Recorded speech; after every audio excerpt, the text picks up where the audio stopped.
अभी तो इस बाज की असली उड़ान बाकी है, अभी तो इस बाज की असली उड़ान बाकी है, अभी तो इस परिंदे का इम्तिहान बाकी है। अभी अभी लांगा है मैंने समुद्रों को, अभी अभी लांगा है मैंने समुद्रों को, अभी तो पूरा आसमान बाकी है। Hello everyone, this is Priyanka and welcome back to my channel. आज अभी जो मैंने पंक्तियाँ कही थी, आज की वीडियो में मैं ऐसे शख्सियत के बारे में बात करने जा रही हूँ जो शायद आप लोगों ने सुनी भी होंगी और शायद नहीं भी सुनी होंगी। She is the first female amputee to climb Mount Everest in 2013। आज मैं बात करने जा रही हूँ अरुणिमा सिन्हा की, और जिसके बारे में अगर आपको कोई भी डिटेल चाहिए होगी तो वो डिस्क्रिप्शन बॉक्स में दी गई है। आप हिंदी में भी पढ़ सकते हैं, इंग्लिश में भी, विकिपीडिया से ली गई है, और जो वीडियो है वो inctalks.com से ली गई। मैं 26 साल की हूँ। 2011 में चलती ट्रेन से मुझे कुछ बदमाशों ने, मैं वॉलीबॉल चैंपियन भी रह चुकी हूँ। 2011 में चलती ट्रेन से मुझे बदमाशों ने एक गोल्ड चेन पहनी थी, चलती ट्रेन से मुझे उठा के बाहर फेंक दिया था। लखनऊ से दिल्ली आ रही थी मैं। कंपार्टमेंट में बहुत सारे, जनरल कंपार्टमेंट था, बहुत सारे लोग थे।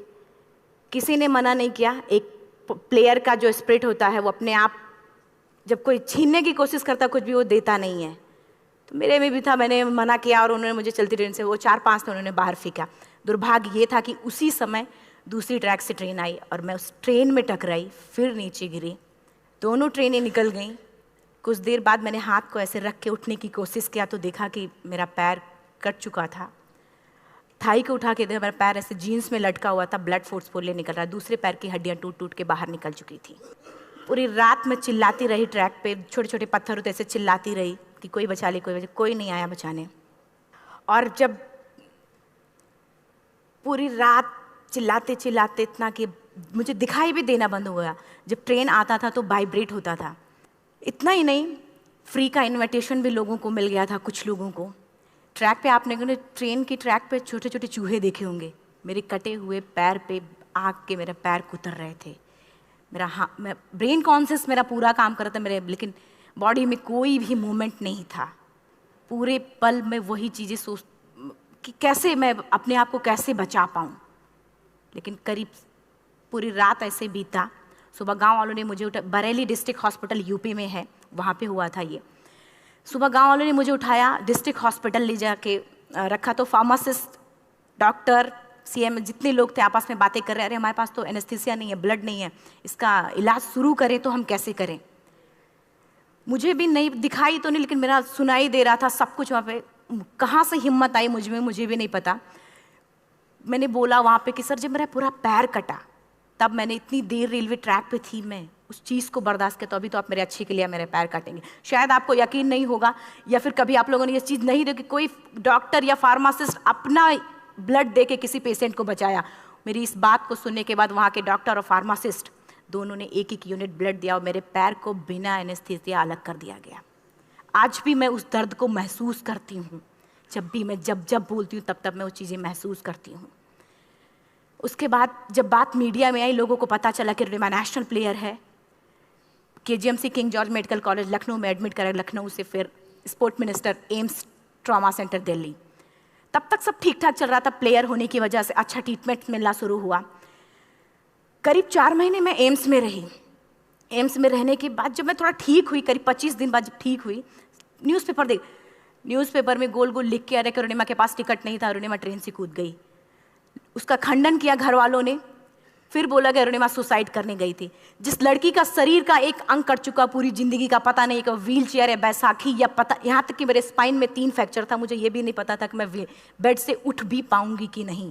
अंदाजा लगाया जा सकता, सिर्फ अंदाजा लगाया जा सकता है कि उसकी दिलो दिमाग पे क्या चल रहा होगा, उस परिवार की क्या स्थिति रही होगी जब जिस परिवार की एक यंग एज लड़की का इस तरीके का सिचुएशन हुआ हो। फिर भी कहते हैं कि जहाँ चाह होती वहाँ राह मिली जाती है। एम्स के हॉस्पिटल के बेड पे मैंने डिसाइड किया, क्योंकि अपनी बातें हम चिल्ला चिल्ला के करें, वो सिस्टम की इतनी हाई लेवल की बातें हो रही थी कि हम एक मध्यम वर्गीय फैमिली से थे। हम अपनी बातें चिल्ला चिल्ला के कह रहे थे, लेकिन कोई नहीं सुन रहा था। लेकिन कहते हैं मैंने अपने दिल, दिमाग, अंतरात्मा से ये चीज़ सोच लिया कि ठीक है, आज आपका दिन है, जितना चाहो बोल लो, एक दिन तो मेरा दिन आने वाला, मैं प्रूफ कर दूंगी कि मैं क्या हूँ, मैं क्या थी, ये मैं प्रूफ कर दूंगी। हॉस्पिटल के बेड पे डिसाइड किया वॉलीबॉल लाइफ का सबसे टफ गेम करना है, तब मैंने माउंटेनियरिंग चुना। जब मैंने माउंटेनिंग कहने और करने में बहुत फ़र्क होता है। जब मैंने माउंटेनिंग की बात सोची और लोगों के सामने, सबसे बड़ी चीज़ थी सही गाइडेंस में ट्रेनिंग लेना, दूसरा स्पॉन्सरशिप। इतना बड़ा एक साथ तो मैंने 40 से 50 लाख मैंने वाकई में कभी नहीं देखे थे पहले। मेरे लिए बहुत बड़ी चीज़ थी वो इकट्ठा कर पाना।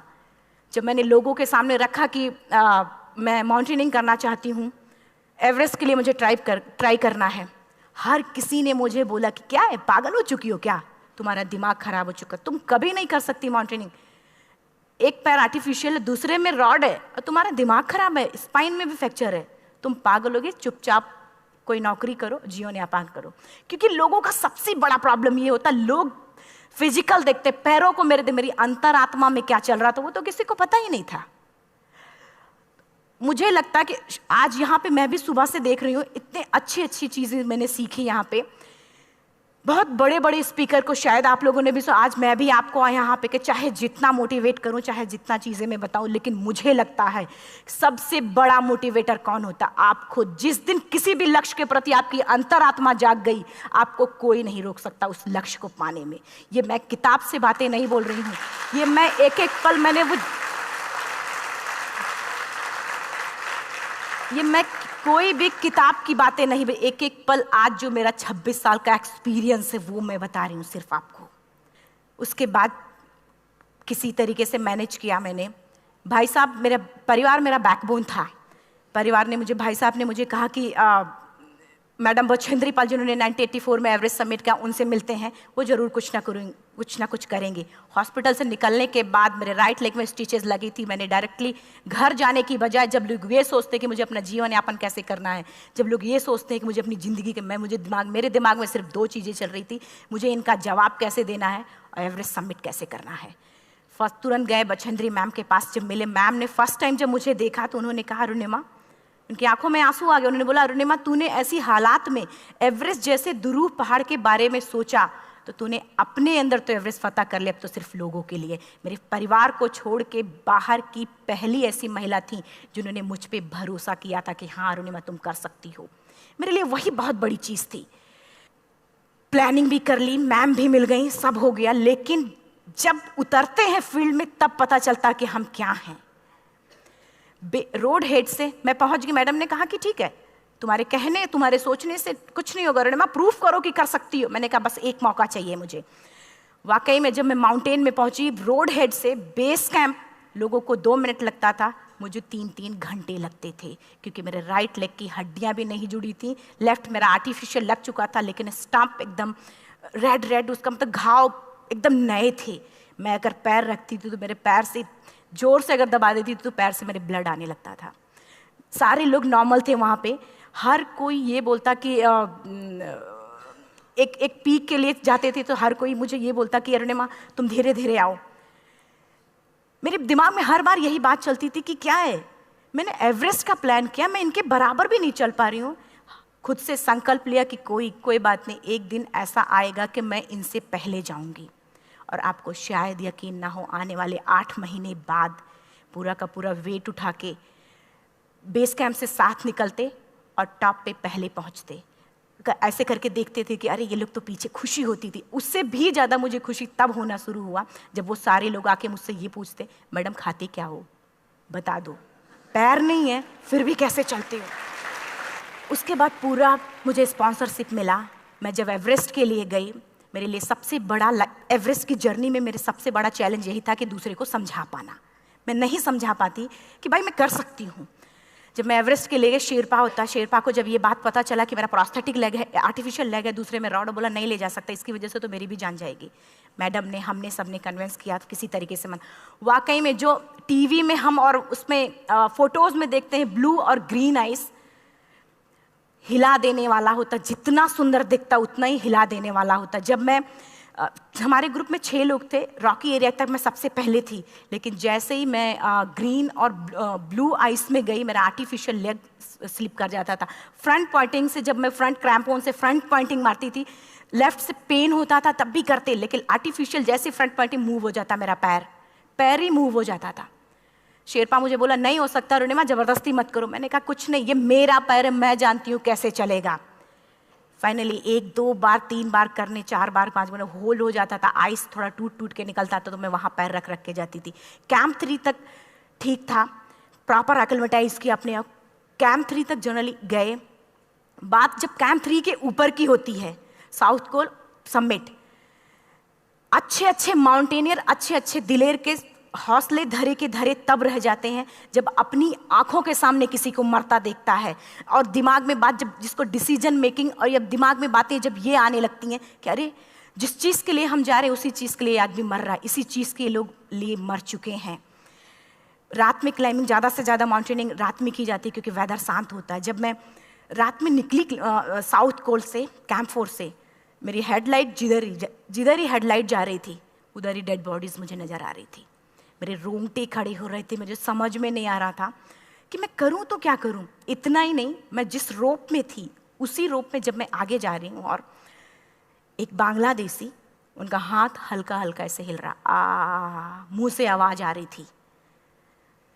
मैं एक्सप्लेन नहीं कर सकती मुझे कितना डर लग रहा था। बार बार ये बार बार मन में आती, इसका ऑक्सीजन खत्म हुआ है, ये मर चुका है लास्ट सिचुएशन में, और हम कुछ नहीं कर पा रहे हैं, क्या करें। उसके बाद मैंने 10 से 15 मिनट सिर्फ मैं वहाँ खड़ी रही। मैंने सिर्फ इतना बोला कि अगर आप सभी में से सभी ने एवरेस्ट सबमिट कर लिया तब तो ठीक है, अगर नहीं सबमिट किया है मैं सबके लिए एवरेस्ट सबमिट करूँगी और जिंदा वापस जाऊँगी। क्योंकि जैसा हम सोचते हैं हमारी बॉडी उसी तरीके से जनरेट करना शुरू करती है। मैंने डेड बॉडी, क्योंकि जा ही नहीं सकते थे किनारे से, उसी रोप में वो एंकर है, डेड बॉडी को लांगी और लांग के जाना शुरू किया। हिलेरी स्टेप साउथ समिट के करीब जब मैं खुद पहुंची, मेरे शेरपा ने एक जोर से झटका मुझे दिया कि अरुणिमा वापस चलो, तुम्हारा ऑक्सीजन खत्म हो रहा है। हिलेरी स्टेप के बाद एवरेस्ट समिट है, थोड़ा चलने के बाद एवरेस्ट समिट है। अगर कोई आपसे ये बोले, आप अपने टारगेट के इतने करीब हो, अगर कोई आपसे ये बोले कि अरुणिमा वापस चलो, कैसा लगता है? मैंने भी यही बोला, सर क्या बोल रहे हो आप, मैं नहीं जाऊंगी वापस। बोला अरुणिमा जिंदगी रही, दोबारा ट्राई करना और एवरेस्ट समिट हो जाएगा दोबारा तुम्हारा। मैंने कहा नहीं, ये आप जिंदगी में गोल्ड चांस बार बार नहीं आते, लाइफ में कभी कभी आता है, ये आपके ऊपर आता, आप उसको पकड़ के रखते हो या फिर छोड़ देते हो। मैं अपना गोल्ड चांस कभी नहीं, क्योंकि मैं जानती थी मुझे स्पॉन्सरशिप बहुत मुश्किल से मिला, एक बार अगर मैं छोड़ देती दोबारा मुझे कभी नहीं मिलता। मैं बहुत अच्छी तरीके से जानती थी। मेरा फाइनली मुझे बछेंद्री मैम ने भी एक बार बात समझाई थी, मेरी माँ ने मुझे एक बात बताया था कि लाइफ में कभी कभी सिचुएशन ऐसी आती है जब सिर्फ आप अकेले होते हो, डिसीजन सिर्फ आपको लेना होता है। जहाँ पे भी होना, खड़े होकर हल्का सा पीछे मुड़कर देखना और ये सोचना कि आप एक एक कदम चल के यहाँ तक पहुँचे हो, सिर्फ अपना एक कदम आगे बढ़ाना, तुम देखना कुछ देर बाद तुम टॉप पे होगी। मेरे दिमाग में उनकी बातें वीडियो की तरह चल रही थी और सिर्फ एवरेस्ट का टॉप चल रहा था। मैंने शेरपा को पहले कन्विंस करने की कोशिश की कि भाई चल, कुछ नहीं होगा भाई चल। फाइनली जब वो नहीं माना, मैंने एक कदम आगे बढ़ाया, डिसीजन लिया कि नहीं जाना ही जाना है। आगे बढ़े, करीब 1 से 1.5 घंटे बाद मैं टॉप पे थी। और इतना ही नहीं, आज भी मैं जितनी बार बोलती हूँ उतनी बार मैं महसूस करती हूँ, मेरे रोंगटे खड़े हो जाते हैं, मेरा दोनों हाथ ऊपर करके जोर जोर चिल्लाने का मन कर रहा कि इतनी जोर से चिल्लाऊं कि सबको बता दूं कि आज मैं टॉप ऑफ द वर्ल्ड पे हूँ। उन लोगों को बता दूं जो लोग ये सोचते हैं, लड़की, दूसरे विकलांग, तीसरे मिडिल क्लास में, जो लोग एक बार हार के फिर दोबारा लड़ना नहीं चाहते, जो लोग हारने के बाद सोचते हैं कि हम दोबारा कुछ कर नहीं सकते, उन लोगों को मैं चिल्ला चिल्ला के टॉप से बताना चाहती थी कि नहीं, आप सब कुछ कर सकते हो, सिर्फ एक सोच की विकलांगता, हैंडीकैप आदमी यहाँ से होता है, यहाँ से नहीं। अगर यहाँ से जो आदमी विकलांग है तो नॉर्मल आदमी भी विकलांग है, जो अगर यहाँ से विकलांग है। चिल्ला चिल्ला के मैं बताना चाहती थी। मैंने शेरपा से कहा कि आप एक फोटो खींच लो, क्योंकि सारे लोग फोटो, अपना नेशनल फ्लैग का जो वैल्यू होती है ना, वो जो हम कहीं बाहर होते हैं तो पता चलता है। मुझे भी बहुत खुशी हो रही थी, फ्लैग को हग किया और बोला फोटो खींचो। बोला पागल हो गई है, तेरा ऑक्सीजन कभी भी खत्म हो जाएगा, नीचे चल। नहीं, फोटो खींच लो। फोटो खींचा उसने। वो तो अगली बार इतना तेज गुस्सा हुआ, मैंने उसको बोला कि भाई वीडियो भी बना ले। 8848 की हाइट पे ऑक्सीजन खत्म हो रहा है, आज हम भी हंस रहे हैं आप लोगों के साथ क्योंकि यहाँ पूरा ऑक्सीजन है। और 8848 की हाइट पे जब मुझे शेरपा, कोई भी शेरपा को बोलेगा भाई वीडियो बना, तो वो तो परेशान हो जाएगा, पागल हो चुकी, कि तुम मर जाए यहाँ, मैं जा रहा हूँ नीचे। मैंने कहा नहीं कुछ नहीं होगा, आप बनाओ वीडियो। किसी तरीके से मन में 4-5 पेयर बैटरी रख के लेके गई कि डिस्पोजल कैमरा, एक अलग कैमरा, कि मतलब एक नहीं काम करेगा तो दूसरा करेगा, प्रॉपर प्लानिंग से। शायद आप लोग भी सोचो कि वाकई में लड़की को इतना बड़ा रिस्क लेने की क्या जरूरत थी, कि जिंदगी कभी भी जा सकती थी इसकी। लेकिन मैंने वो रिस्क लिया क्यों? क्योंकि मैं चाहती थी, कहीं ना कहीं से मेरे भी दिमाग में ये बात आ चुका था कि मैं जिंदा वापस ना जाऊं। मैं चाहती थी कि अगर मैं जिंदा ना जाऊं तो ये वीडियो मेरे इंडिया, शेरपा से मैंने यही बात बोली, ये वीडियो अगर मैं जिंदा नहीं जाती, ये वीडियो मेरे इंडिया पहुंचा देना, मेरे यूथ तक चला जाएगा। क्योंकि मैं चाहती थी कि 11 अप्रैल 2011 को मेरा एक्सीडेंट हुआ, 21 मई 2013 10:55 पे मैं टॉप ऑफ द वर्ल्ड पे थी। ऑलमोस्ट 1 से 2 साल के अंदर कैसे यहां से मैंने ये चीज, मैंने कभी भी कामयाब होने के, मेरी वो जिंदगी बन चुकी थी, मेरा जुनून बन चुका था, मेरा पैशन मेरा जिद बन चुका था। वो मेरा सोते उठते बैठते सिर्फ मुझे एवरेस्ट दिखाई जाए। और मुझे लगता है किसी को भी अगर अपना लक्ष्य पाना है, यहां से अगर वो पागलपन जब तक नहीं आएगा तब तक नहीं होगा। वो फाइनली उसने वीडियो बनाया। आप बोल रहे फटाफट रुनिमा नीचे भागो। जब मैं टॉप पे थी तो कुछ लोग और भी थे, लेकिन 10:55 पे मैंने एवरेस्ट समिट, 11 बजे के बाद अगर कोई अटैम्प्ट करने की कोशिश करता है उसको सुसाइड अटैम्प्ट बोलते हैं। जैसे ही मैं नीचे चलना शुरू की, मैंने कहा भाई हाँ चल नीचे चलते हैं। ज़्यादा से ज़्यादा मौतें नीचे आते वक्त होती हैं एवरेस्ट पे। जब मैं नीचे आ रही हूँ, थोड़ा दूर ही मैं नीचे चली थी, मेरा ऑक्सीजन पूरी तरीके से ख़त्म। सिर्फ अंदाज़ा लगाया सकता कि जब ऑक्सीजन ख़त्म हुआ क्या परिस्थिति रही होगी। मैं ऐसे नीचे गिर गई और शेरपा मुझे बोल रहा कि रुनिमा मुझे यकीन नहीं था कि तू एवरेस्ट सबमिट कर पाएगी, लेकिन फिर भी तूने किया। मैं चाहता हूँ कि रुनिमा जिंदा चल, तू वापस उठ, खड़ी हो। मुझे खड़ा करने की वो कोशिश कर रहा था बार बार, मैं खड़ी नहीं हो पा रही थी, वाकई में दम ही नहीं था। लेकिन फिर भी कहते हैं कि जैसे हमारे नियम होते हैं वैसे ऊपर वाले के भी नियम हैं। उसकी लिस्ट में जब मेरा नाम नहीं है तो वो मुझे नहीं ले जा सकता। अगर दूसरी चीज़, मेरा कॉन्सेप्ट एकदम क्लियर हो चुका था। जब रेलवे ट्रैक पे मैं थी, रेलवे ट्रैक पे 7 घंटे में पड़ी थी, 49 ट्रेन अप डाउन हुई थी, तो मेरा कॉन्सेप्ट एकदम क्लियर हो चुका था। इसका मतलब है कि ऊपर वाले ने अगर मुझे कुछ बचाया है तो कुछ ना कुछ इतिहास रचने के लिए बचाया है। मैंने पॉजिटिव तरीके से सोचा। और उसी समय एक ब्रिटिश क्लाइंबर नीचे से ऊपर आ रहा था और उसके पास 2 ऑक्सीजन, तो उसने एक को वहीं फेंका और दूसरे को लेके नीचे जाना शुरू किया क्योंकि वेदर ख़राब था। मेरा शेरपा मुझे एंकर किया और जाने लगा नीचे, और वो फटाफट उसको लेके आए, मुझे लगाया। उसने बोला रुनिमा तू बहुत लकी है कि तुझे यहाँ पे ऑक्सीजन मिला है, वाकई में ऊपर वाला भी चाहता है कि तू जिंदा रहे। वो मुझे बार बार लकी लकी बोल रहा था। शायद आप लोग में से भी कोई होगा कि जो लक और भाग्य जैसी चीज़ों पे यकीन करता हो, या पता नहीं भी। मैं किसी की भावनाओं को ठेस नहीं पहुंचाना चाहती, लेकिन मैं इन किसी भी चीज़ों पे भरोसा नहीं करती, क्योंकि मेरा मानना है कि लक भी उसी का साथ देता है जिसके अंदर जीतने का जज्बा है। अगर आपके अंदर जीतने का जज्बा नहीं है, चारों तरफ सिर्फ बहाने होते हैं, सिर्फ बहाने, इतना सारा एक्सक्यूज होता है। शायद मैं भी अगर वापस आ गई होती तो मैं बोल देती मेरा ऑक्सीजन खत्म है, कोई मुझसे पूछने ना बचेंद्री मन, ना मेरा परिवार, कोई भी मुझे पूछने नहीं आता। लेकिन क्या कभी मैं अपने आप को समझा पाती? कभी नहीं। फाइनली जो भी था, लक भाग्य किस्मत में नीचे आ रही थी, बहुत खुश थी। माउंटेन, डेड बॉडीज, मेरा शेरपा, ये लोग थे। मैं किसी से शेयर भी नहीं कर पा रही थी कि अरे मैंने एवरेस्ट सबमिट किया, किसी से शेयर भी नहीं कर पा रहे थे। फटाफट मैंने नीचे हील मार के, हमारे से हील मार के नीचे आ रहे थे। एकाएक मेरा प्रोस्थेटिक लेग, पूरा का पूरा लेग ही निकल गया। -60 डिग्री तक टेम्परेचर डाउन हो जाता है एवरेस्ट पे। मेरा हाथ वगैरह ये सब ऐसे मूवमेंट, ऐसे मुड़ नहीं रहा था, ब्लड निकलने लगा था, ये सब यहाँ था। मुझे शेरपा से मैं बोल रही हूँ कि ऑलरेडी मेरा पैर कटा हुआ है, अगर दिमाग में ये बात है कि मेरा हाथ भी काटना पड़ेगा, कैसा लगेगा मेरा दिमाग? क्योंकि ये ऐसा मूवमेंट, रेड 3 स्टेज होती हैं। रेड मेरा हो चुका था, रेड, ब्लैक, ब्लू, ब्लैक हो तो काटना पड़ेगा। तो बार बार मैं बोल रही हूँ शेरपा से कि भाई हाथ मेरा कुछ हो रहा है, इसमें मूवमेंट नहीं हो रहा है, यहाँ सबसे ब्लड हो। बोला रुनिमा कुछ नहीं, जितना नीचे जाएंगे उतना अच्छा होगा। प्रोस्थेटिक लेग मेरा निकल चुका है, मैं रुकी हूँ, मेरा ऑक्सीजन चल रहा, बड़े मुश्किल से लक भाग्य किस्मत जो भी था मुझे मिला था। शेरपा मेरे आगे है, लास्ट मोमेंट तक वो मुझे बोलेगा, अगर वो मैं नहीं चलती वो मुझे छोड़ के चला जाए। गलती उसकी भी नहीं होती, क्योंकि वो क्या करे क्लाइंबर की वजह से, या तो अपनी जान वो भी दी, गलती उसकी भी नहीं है। लास्ट में मेरी आंखों से आंसू निकलने लगा। मैंने सोचा क्या करूं अब, रोने अपने आप आंसू ने कहीं ना कहीं से आ ही जाता है। दूसरे पल मुझे समझ में आ गया कि रोने धोने से कुछ नहीं होगा। मैंने आंसू को पोंछा और रोप, जो मेरी रोप थी, रोप को पकड़ा, दूसरे हाथ से आर्टिफिशियल लेग को, पैर को घसीट घसीट के चलना शुरू हो गया, क्योंकि मेरे पास यही था। ये तो दूसरा था, गिव अप कर दो ही चीज़ थी। पैर को घसीट घसीट चलना शुरू हुआ। कुछ दूर नीचे चलने के आने के बाद रॉक था, उसमें घुसे, पैर को खोला, सही किया, फिर नीचे चला। Camp 4 to summit to camp 4 3500 feet है, और इसमें टोटल जनरली लोग 16 से 17 घंटे में समिट कर लेते हैं। मुझे टोटल 28 घंटे लगे थे।